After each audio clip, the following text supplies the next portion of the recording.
ಸಿದ್ದರಾಮಯ್ಯನವ್ರ ಕಡೆಯಿಂದ next legal step ಏನು ಮೂಡ ಹಗರಣದಿಂದ ಪಾರಾಗೋದಕ್ಕೆ ಅನ್ನೋದರ ಕ್ಲಾರಿಟಿ ಯಾರಿಗೂ ಸಿಗ್ತಿಲ್ಲ. ಅವತ್ತು ಜಡ್ಜ್ಮೆಂಟ್ ಬಂತಲ್ಲ 197 ಪೇಜು, ಅದು completely against Siddaramaiah it is. ನಾನು ಅವತ್ತು ಹೇಳಿದೆ, ಇವತ್ತು ಹೇಳ್ತಾ ಇದ್ದೀನಿ, ಆ ಜಡ್ಜ್ಮೆಂಟಿನ ಯಾವ ಪುಟದ ಯಾವ ಪ್ಯಾರಾದ ಯಾವ ಸಾಲಿನ ಯಾವ ಶಬ್ದ ಕೂಡ ಸಿದ್ದರಾಮಯ್ಯನವರಿಗೆ ಸಮಾಧಾನಕರವಾಗಿರಲಿಲ್ಲ. ಆವತ್ತೇ ಅಭಿಷೇಕ್ ಮನು ಸಿಂಘ್ವಿ ಇದಕ್ಕೆ 2 ವಾರ ಸ್ಟೇ ಕೊಡಿ ಅಂತ ಕೇಳ್ತಾರೆ. ನಾಗಪ್ರಸನ್ನ ನಾನು ಕೊಟ್ಟಿರೋ ಜಡ್ಜ್ಮೆಂಟಿಗೆ ನಾನೇ ಹೆಂಗೆ ಸ್ಟೇ ಕೊಡಲಿ ಅಂತಾರೆ. ನಾನು ಅಂದ್ಕೊಂಡಿದ್ದು ಇಮ್ಮಿಡಿಯೇಟ್ಲಿ ಸುಪ್ರೀಂ ಕೋರ್ಟಿಗೆ ಹೋಗ್ಬಿಡ್ತಾರೆ ಅಥವಾ ವಿಭಾಗೀಯ ಪೀಠಕ್ಕೆ ಬರ್ತಾರೆ ಅಂತ. ಎರಡೂ ಆಗಲಿಲ್ಲ, ಇನ್ನೂ ತನಕನೂ ಆಗಿಲ್ಲ. ಏನು what is next legal move ಅಂತ ಏನಾರು ಇರಬೇಕಲ್ಲ ಒಂದು, ಇನ್ನೂ ತನಕ ಆಗ್ತಿಲ್ಲ. ಪೊನ್ನಣ್ಣ ಮುಖ್ಯಮಂತ್ರಿಗಳ ಕಾನೂನು ಸಲಹೆಗಾರರನ್ನ ಕೇಳಿದ್ರೆ, ದ್ವಿಸದಸ್ಯ ಪೀಠದ ಮುಂದೆ ಮೇಲ್ಮನವಿ ಹೋಗಬೇಕಾ ಸುಪ್ರೀಂ ಕೋರ್ಟಿಗೆ ಹೋಗಬೇಕಾ ಅಂತ ಹಿರಿಯ ವಕೀಲರು ನಿರ್ಧಾರ ಮಾಡ್ತಾರೆ. ತನಿಖೆ ಆಗಲಿ ಅಂತಾರೆ. ಇನ್ನು ಮುಖ್ಯಮಂತ್ರಿಗಳು ಒಂದು ಕಡೆ ಮಾತಾಡಿದ್ರು ಇವತ್ತು ಭಾಷಣದಲ್ಲಿ,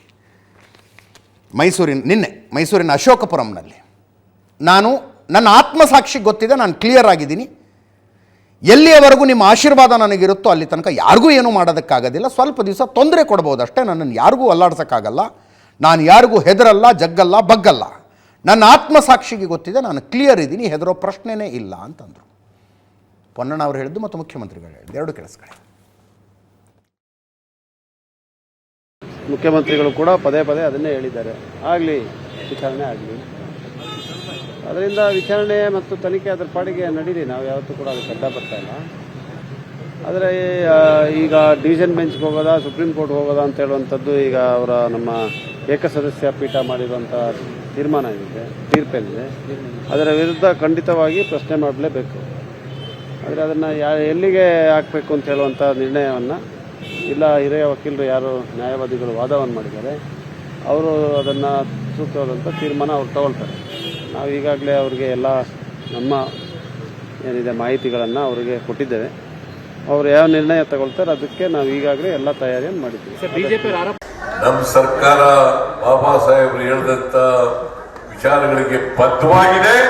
ಯಾವುದೇ ಕಾರಣಕ್ಕೆ ಈ ಗ್ಯಾರಂಟಿ ಯೋಜನೆಗಳನ್ನು ನಿಲ್ಲಿಸಲ್ಲ. ಇಲ್ಲಿವರೆಗೆ ನಿಮ್ಮ ಆಶೀರ್ವಾದ ಇರ್ತದೆ, ಅಲ್ಲಿವರೆಗೆ ನನ್ನನ್ನ ಯಾರು ಕೂಡ ಏನು ಮಾಡಕ್ಕಾಗಲ್ಲ. ಸ್ವಲ್ಪ ದಿನ ತೊಂದರೆ ಕೊಡಬಹುದು ಅಷ್ಟೇ. ನಾನು ಯಾವಕ್ಕೂ ಬಗ್ಗವನು ಅಲ್ಲ, ಯಾವಕ್ಕೂ ಜಗ್ಗವನು ಅಲ್ಲ. ಸೊ ನೀವೆಲ್ಲ ನಮ್ಮ ಜೊತೆಗಿರುವಾಗ, ಇಡೀ ನಿಮ್ಮ ಆಶೀರ್ವಾದ ನಮ್ಮ ಜೊತೆ ಇರುವಾಗ ಎದುರುಗಳ ಪ್ರಶ್ನೆ ಇಲ್ಲ.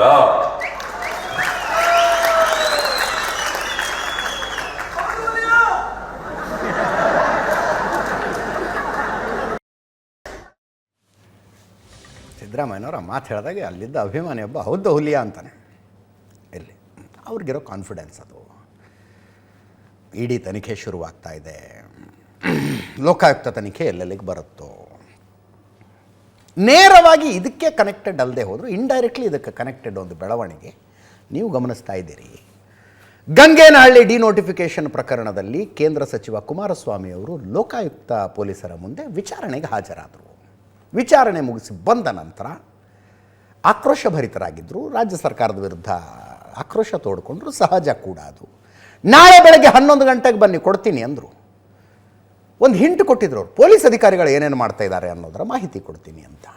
ಅಲ್ಲಿ ನೋಡಿದ್ರೆ ಲೋಕಾಯುಕ್ತ SITಯ ADGP ಚಂದ್ರಶೇಖರ್ IPS ಅಧಿಕಾರಿ, ಹಿ ವಾಸ್ ದ ಟಾರ್ಗೆಟ್.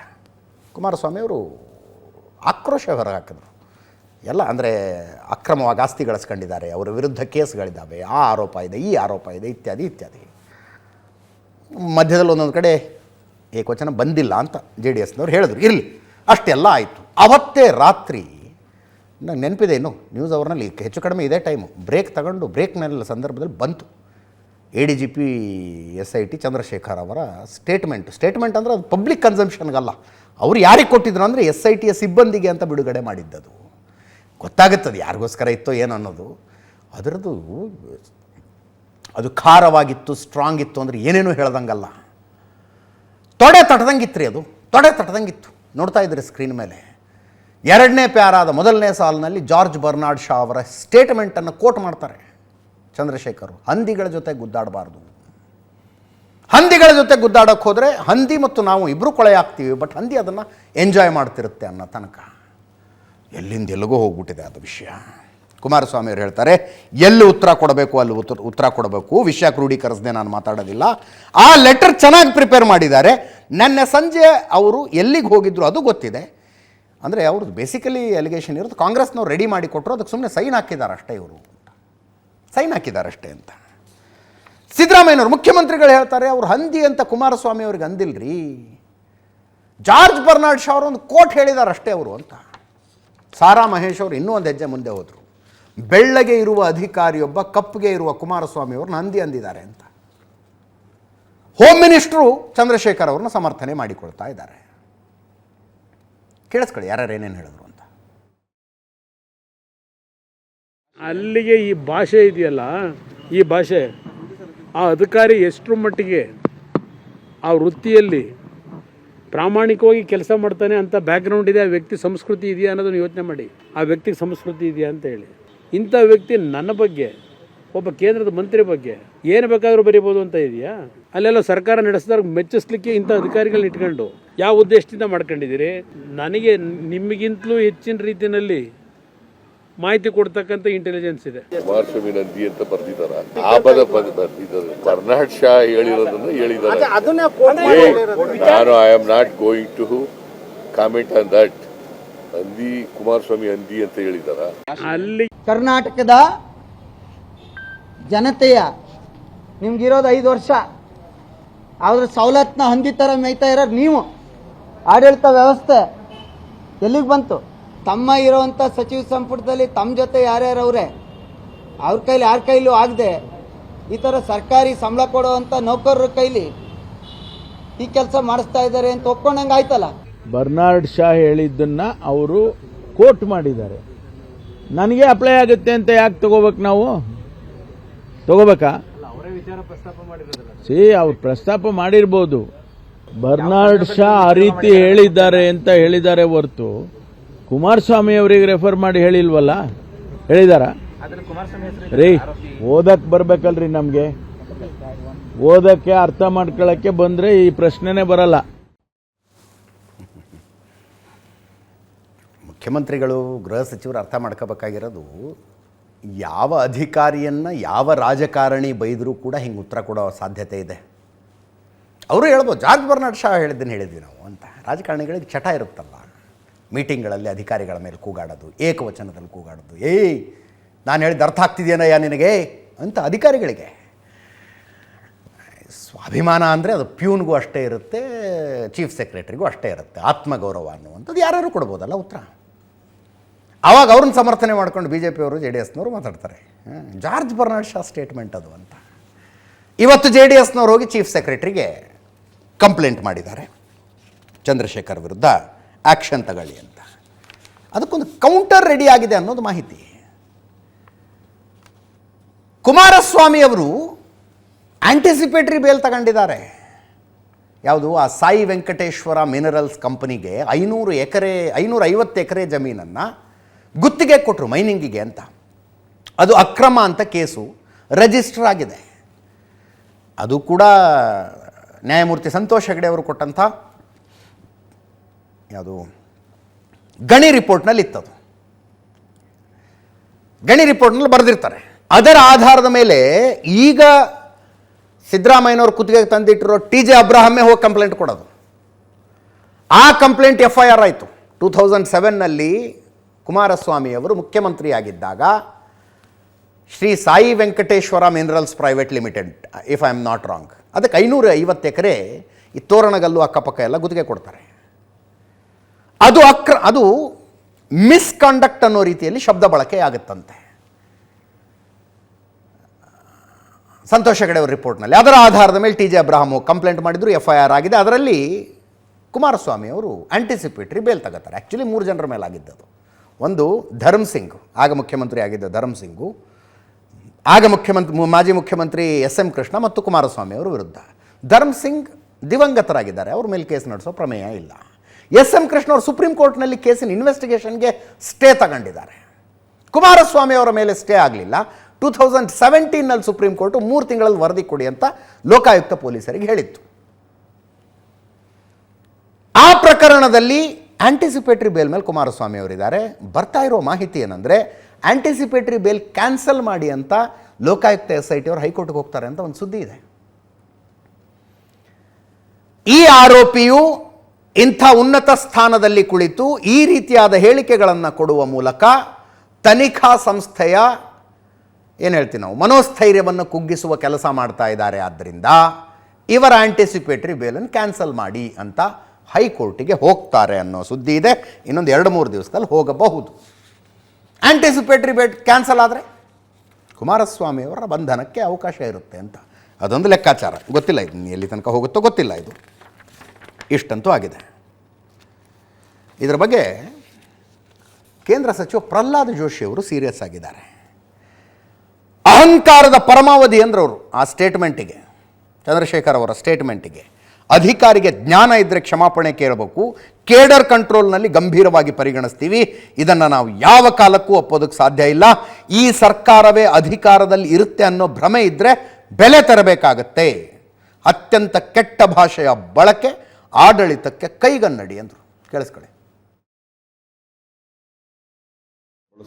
ಇದು ಆತನ ಅಹಂಕಾರದ ಪರಮಾವಧಿ. ಆ ಅಧಿಕಾರಿ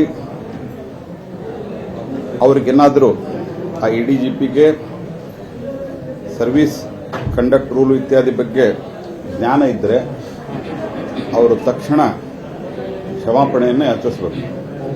ಇಲ್ಲ ಅಂದರೆ ಕುಮಾರಸ್ವಾಮಿಗಳು ಹೇಳದಂತೆ ಕೇಡರ್ ಕಂಟ್ರೋಲ್ದಲ್ಲಿ ಅವ್ರ ಬಗ್ಗೆ ನಾವು ಖಂಡಿತವಾಗಿಯೂ ಸಹಿತ ಇದನ್ನು ಗಂಭೀರವಾಗಿ ವಿಷಯ ತೆಗೆದುಕೊಳ್ತೀವಿ. ಅವ್ರ ಒಬ್ಬ ಜನಪ್ರತಿನಿಧಿಗಳಿಗೆ ಬಳಸುವಂಥದ್ದು, ಒಬ್ಬ ಮಂತ್ರಿಗೆ ಬಳಸುವಂಥದ್ದು ಇದು ಯಾವ ಕಾಲಕ್ಕೂ ಒಪ್ಪಲಿಕ್ಕೆ ಸಾಧ್ಯ ಇಲ್ಲ. ಮತ್ತು ಆ ಅಧಿಕಾರಿನೂ ಈ ಸರ್ಕಾರವೇ ಕಾಯಂ ಅಧಿಕಾರದಲ್ಲಿ ಇರ್ತದೆ ಅನ್ನುವಂಥ ಭ್ರಮೆಯಲ್ಲಿದ್ದರೆ ಆ ಅಧಿಕಾರಿನೂ ನಾಳೆ ಇದಕ್ಕೆ ಭಾಳ ಬೆಲೆ ಕಟ್ಟಬೇಕಾಗ್ತದೆ. ಅತ್ಯಂತ ಕೆಟ್ಟ ಭಾಷೆಯನ್ನು ಪ್ರಯೋಗ ಮಾಡಿರುವಂಥದ್ದು ಇದು ಸರ್ಕಾರದ ಆಡಳಿತಕ್ಕೆ ಹಿಡಿದಂಥ ಒಂದು ಕೈಗನ್ನಡಿಯಾಗಿದೆ. ಮುಂದಿನ ಸುದ್ದಿ. ಒಂದು ಕಡೆ ಸಿದ್ದರಾಮಯ್ಯನವ್ರ ಮೇಲೆ ರೇಡ್ ಆಗುತ್ತಾ, ಸಿದ್ದರಾಮಯ್ಯನವ್ರಿಗೆ ನೋಟಿಸ್ ಕೊಡ್ತಾರಾ, ವಿಚಾರಣೆ ಕರೀತಾರಾ ಅನ್ನುವ ಮಧ್ಯದಲ್ಲಿ ಕಾಂಗ್ರೆಸ್ನವ್ರಿಗೆ ಇನ್ನೊಂದು ಅಸ್ತ್ರ ಸಿಕ್ಕಿತ್ತು BJPಯವರ ಮೇಲೆ ಪ್ರಹಾರ ಮಾಡೋದಕ್ಕೆ. ಕಾನೂನಾತ್ಮಕವಾಗಿ ಸಿಕ್ಕಂಥ ಅಸ್ತ್ರನೇ, ಅದರಲ್ಲೇನು ಇಲ್ಲಿಗಲ್ಲೂ ಹಾಗೇನಿರಲಿಲ್ಲ. ನಿರ್ಮಲಾ ಸೀತಾರಾಮನ್ ಆರೋಪಿ ನಂಬರ್ 1, ಆರೋಪಿ ನಂಬರ್ 2 ED ಅಧಿಕಾರಿಗಳು, ಆರೋಪಿ ನಂಬರ್ 3 JP ನಡ್ಡಾ BJP ರಾಷ್ಟ್ರೀಯ ಅಧ್ಯಕ್ಷರು, ಆರೋಪಿ ನಂಬರ್ 4 ನಳಿನ್ ಕುಮಾರ್ ಕಟೀಲ್ BJPಯ ಮಾಜಿ ರಾಜ್ಯಾಧ್ಯಕ್ಷರು, ಆರೋಪಿ ನಂಬರ್ 5 ಹಾಲಿ ರಾಜ್ಯಾಧ್ಯಕ್ಷ ವಿಜಯೇಂದ್ರ ಅವರನ್ನು ಅಕ್ಯೂಸ್ಡ್ ಮಾಡಿ, ಆರೋಪಿ ಮಾಡಿ FIR ದಾಖಲಾಗಬೇಕು ಎಲೆಕ್ಟೊರಲ್ ಬಾಂಡ್ ವಿಷಯದಲ್ಲಿ ಅಂತ ಜನಪ್ರತಿನಿಧಿಗಳ ವಿಶೇಷ ನ್ಯಾಯಾಲಯ ತೀರ್ಪು ಕೊಟ್ಟಿತ್ತು. ದೂರುದಾರ ಆದರ್ಶ್ ಅಯ್ಯರ್ ಅನ್ನುವಂಥವ್ರು, ಅವ್ರದ್ದೊಂದು NGO ಇದೆ. NGO ಪರವಾಗಿ ಇವರು ಕಂಪ್ಲೇಂಟ್ ಹಾಕ್ತಾರೆ. ಪ್ರಶಾಂತ್ ಭೂಷಣ್ ವಾದ ಮಾಡಿರ್ತಾರೆ ಈ ಪ್ರಕರಣದಲ್ಲಿ. ಇವರ ವಾದಕ್ಕೆ ಮನ್ನಣೆ ಕೊಟ್ಟು ಜನಪ್ರತಿನಿಧಿಗಳ ವಿಶೇಷ ನ್ಯಾಯಾಲಯ ಆದೇಶ ಮಾಡಿತು FIR ಹಾಕಿ ಅಂತ. ಅದರ ಆಧಾರದ ಮೇಲೆ ತಿಲಕ್ ನಗರ ಪೊಲೀಸ್ ಸ್ಟೇಷನಲ್ಲಿ FIR ಆಗಿಬಿಡ್ತು. ಎಲೆಕ್ಟೊರಲ್ ಬಾಂಡ್ನಲ್ಲಿ 8,000 ಕೋಟಿ ರೂಪಾಯಿ ಗೋಲ್ಮಾಲಾಗಿದೆ, ಇದರ ತನಿಖೆ ಆಗಬೇಕು ಅಂತ. ತಿಲಕ್ ನಗರ ಪೊಲೀಸರು ಕಂಗಾಲಾಗ್ಬಿಟ್ರು ಇದನ್ನು ನೋಡಿ. ಅಂದರೆ ಒಂದು ಪೊಲೀಸ್ ಸ್ಟೇಷನ್ಗೆ ವಿಚಾರ ಮಾಡಿ ನೀವು, ಅಂದರೆ 6,000 ಕೋಟಿ 8,000 ಕೋಟಿ ಪ್ರೈವೇಟ್ ಕಂಪ್ಲೇಂಟ್ ಮೇಲೆ FIR ದಾಖಲಿಸಿಕೊಳ್ಳಿ ಅಂತ ಕೋರ್ಟ್ ಆದೇಶ ಆಗಿದೆ. FIR ದಾಖಲಿಸ್ಕೊಂಡು ಅಲ್ಲಿರೋರು ಏನ್ರಿ, ಒಬ್ಬ ಇನ್ಸ್ಪೆಕ್ಟರ್ ಇರ್ತಾರೆ, ಒಂದು 2-3 ಜನ ಸಬ್ ಇನ್ಸ್ಪೆಕ್ಟರ್ಸು, ಒಂದಷ್ಟು ASI, ಒಂದಷ್ಟು ಕಾನ್ಸ್ಟೇಬಲ್ಸು. ತಿಲಕ್ ನಗರ ಪೊಲೀಸ್ ಸ್ಟೇಷನ್ ಲಿಮಿಟ್ಸ್ನಲ್ಲಿನ ಬೀಟ್ ಕಂಟ್ರೋಲ್ ಮಾಡೋದು, ಕ್ರೈಮ್ ಕಂಟ್ರೋಲ್ ಮಾಡೋದೇ ಅವರಿಗೆ ದೊಡ್ಡ ಚಾಲೆಂಜ್ ಆಗಿರುತ್ತೆ. ಅಂಥದ್ರಲ್ಲಿ ಕೇಂದ್ರ ಹಣಕಾಸು ಸಚಿವೆ ನಿರ್ಮಲಾ ಸೀತಾರಾಮನ್ನು EDಯ ಅಧಿಕಾರಿಗಳು, ಯಾರು ಅಂತಿಲ್ಲ ಆದರೂ ED ಅಧಿಕಾರಿಗಳು, JP ನಡ್ಡಾ, ನಳಿನ್ ಕುಮಾರ್ ಕಟೀಲು, ವಿಜಯೇಂದ್ರರನ್ನು ಅಕ್ಯೂಸ್ಡ್ ಮಾಡಿ ಕೇಸ್ ಬಂದುಬಿಟ್ರೆ ಏನು ಮಾಡ್ಬೇಕು ಅವರು? ಇನ್ಸ್ಪೆಕ್ಟರ್ ಏನೋ DCPಗೆ ಪತ್ರ ಬರೆದಿದ್ರಂತೆ, ಏನು ಮಾಡೋಣ ಹೇಳಿ ಇದನ್ನು ಅಂತ. ಆದರೆ ನಾಟ್ ಸೋ ಈಸಿ. ರಾಜ್ಯ ಸರ್ಕಾರ SIT ಮಾಡುವ ಬಗ್ಗೆಯೂ ಚಿಂತನೆ ನಡೆಸಿತ್ತು. ಸ್ಪೆಷಲ್ ಇನ್ವೆಸ್ಟಿಗೇಷನ್ ಟೀಮ್ ಮಾಡೋದಪ್ಪ, ಕೊಡೋದು ನೋಟಿಸು. ಕಾಂಗ್ರೆಸ್ ನಾಯಕರುಗಳು ಮಾತಾಡೋದಕ್ಕೆ ಶುರು ಮಾಡಿದರು. ಸಿದ್ದರಾಮಯ್ಯನವ್ರ ಮೇಲೆ FIR ಆಗಿದ್ದಕ್ಕೆ ರಾಜೀನಾಮೆ ಕೇಳ್ತೀರಾ? ಹಾಗಿದ್ರೆ ನಿರ್ಮಲಾ ಸೀತಾರಾಮನ್ ರಾಜೀನಾಮೆ ಕೊಡಲಿ ಅಂತ. ಕೇಳ್ತೀರಾ ನಿರ್ಮಲಾ ಸೀತಾರಾಮನ್ ಅವರ ರಾಜೀನಾಮೆ ಅಂತ? ಲಾ ಮಿನಿಸ್ಟರ್ ಮಾತಾಡಿದ್ರು SIT ರಚಿಸುವ ಆಲೋಚನೆ ಇದೆ ಅಂತ. ಕೇಳಿಸ್ಕೊಡಿ.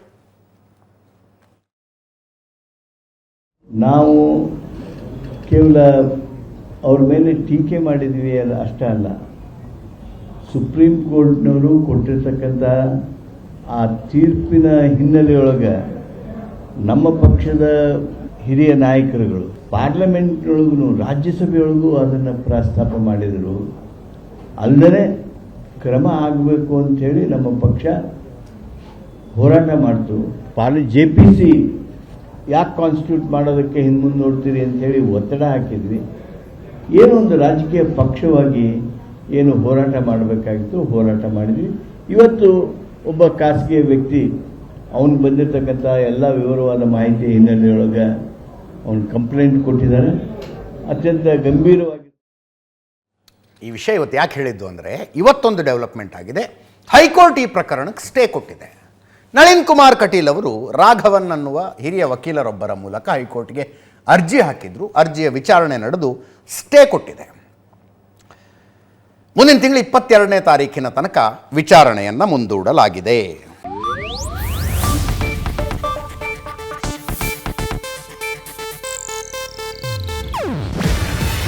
ಇದು ಏಷ್ಯಾನೆಟ್ ನ್ಯೂಸ್ ನೆಟ್ವರ್ಕ್ ಪ್ರಸ್ತುತಿ.